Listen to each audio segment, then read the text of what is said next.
Hi hello welcome to post 360. నేను మీ మురళీ రాపల్లి.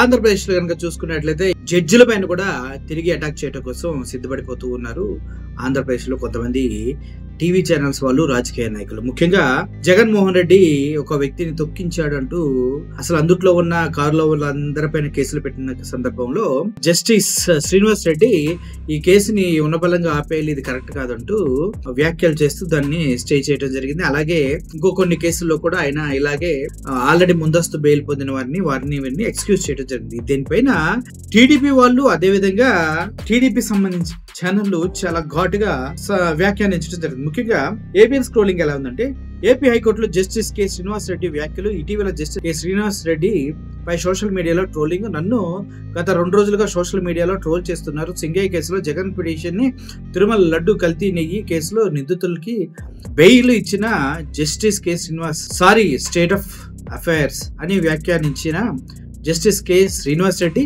ఇప్పుడు కల్తీ నెయ్యి కేసులో నిందితులకు బెయిల్ ఉత్తర్వులు కూడా ట్రోల్స్ కు పనిచేస్తున్నాయి. తన ముందు బెయిల్ కేసులన్నీ వచ్చే వారమే బెంచ్ మీదకి చేసుకోవాలని సూచించిన జస్టిస్ కె శ్రీనివాస్ రెడ్డి అంటూ స్క్రోలింగ్ వేస్తున్నారు. అంతేకాదు మళ్ళీ ఇప్పుడు జస్టిస్ కె శ్రీనివాస్ రెడ్డి అనే వ్యక్తి ఎటువంటి జడ్జిమెంట్స్ ఇస్తూ ఉన్నారంటే, వాస్తవాల్ని పరిశీలించి ఏది కరెక్ట్ కాదంటే కోర్టుకున్నటువంటి అత్యంత విచక్షణ జ్ఞానాన్ని ఉపయోగించి ఆయన నిర్ణయాలు తీసుకుంటున్నారు. తిరుపతి లడ్డు కేసు ఎంత ఫేక్ కేసు అందరికీ తెలిసిందే. అటువంటి కేసులో కూడా ఆయన సానుకూలంగా స్పందించి కొంచెం అటు ఇటుగా ఏం చేశారు, ఆయన బెయిల్ ఇచ్చారు. పారిపోవడానికి ఏం అవకాశం లేదు కదా, కండిషనల్ బెయిల్స్ ఇచ్చారు. వాటిని కూటమి ప్రభుత్వం తట్టుకోలేక, కూటమి నాయకులు తట్టుకోలేక శ్రీనివాస్ రెడ్డి గారి పైన కూడా విస్తృతంగా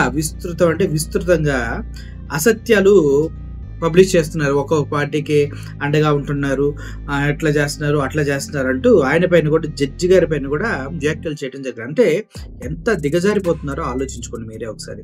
ఎదుటి వ్యక్తి కొద్దిగా మంచిగా జడ్జిమెంట్ ఇస్తే తట్టుకోలేరు. ఇప్పుడు చంద్రబాబు నాయుడు గారు ఓటుకు నోటు కేసు కానీ, అదేవిధంగా స్కిల్ డెవలప్మెంట్ కేసు కూడా తిరిగి తోడితే ఏమైద్దో అనేది అర్థం కావట్లేదు. ఎందుకు చంద్రబాబు నాయుడు గారు వదిలేస్తున్నారు అనేది కూడా అర్థం అవ్వాల్సిన అవసరం ఎంతైనా ఉంది. ముఖ్యంగా జస్టిస్ శ్రీనివాస్ రెడ్డిపై సోషల్ మీడియాలో రాద్ధాంతాలు, ఇష్టం వచ్చినట్టుగా వార్తలు పుంకాలుగా తప్పుడు వార్తలు ప్రచురిస్తుంది మాత్రం కూటమి సంబంధించినటువంటి పార్టీలు, పేపర్లు, అదేవిధంగా టీవీ ఛానల్స్ అనేది మాత్రం వాస్తవం. రాబోయే రోజుల్లో ఇది ఆయనకి తెక్కెక్కించి జస్టిస్ శ్రీనివాసరావు గారికి ఈ విషయం తన ముందుకు వచ్చిన తర్వాత ఆయన సారీ స్టేట్ ఆఫ్ అఫైర్స్ అని చెప్పడం అంటే మామూలు విషయం కాదు.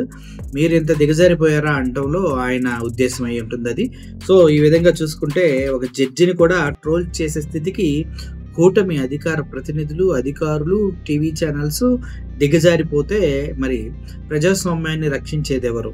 వాళ్ళకి అనుకూలంగా వస్తేనేమో ఆహా ఓహో అది ఇది, లేదు రాజ్యాంగబద్ధంగా తీర్పులు ఇస్తేనో ఆహా అది ఇది ఇలా ఉంటుంది పరిస్థితి.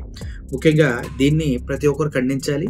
ఒక జడ్జిని ఇలా తోలనాడుతూ ఆయన పైన విభేదాలు క్రియేట్ చేయడం కరెక్ట్ కాదు.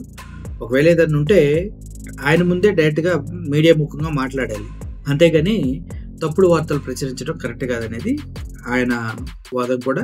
ఈ లడ్డు పిటిషన్ కూడా కల్తీ నెయ్యి జరిగిందో లేదో తేలేలోపు చాలా జరిగిపోతాయి. అది అందరికీ తెలిసిన విషయమే. అసత్య ఆరోపణ అని కూడా అందరికీ తెలిసిందే. ఫస్ట్ టైం పందికో కుక్కకో అన్నారు, తర్వాత ఏమో ఏదో వేరే నూనెలు కలిసినాయి అన్నారు, తర్వాత ఏమో పామాయిల్ అంటున్నారు, ఇప్పుడేమో ఏమి కలవలేదంటున్నారు. మొత్తం రాదంతం.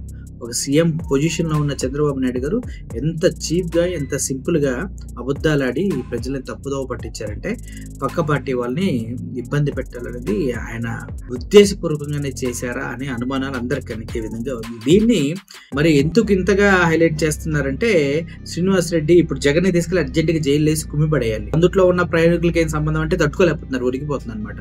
సో ఇది మొత్తాన్ని జరుగుతుంది. జస్టిస్నే వదలట్లేదు, సామాన్య ప్రజలు ఎందుకు వదులుతారు చెప్పండి భయ్యా? Thank you for watching this video. Murali signing off. Thank you so much.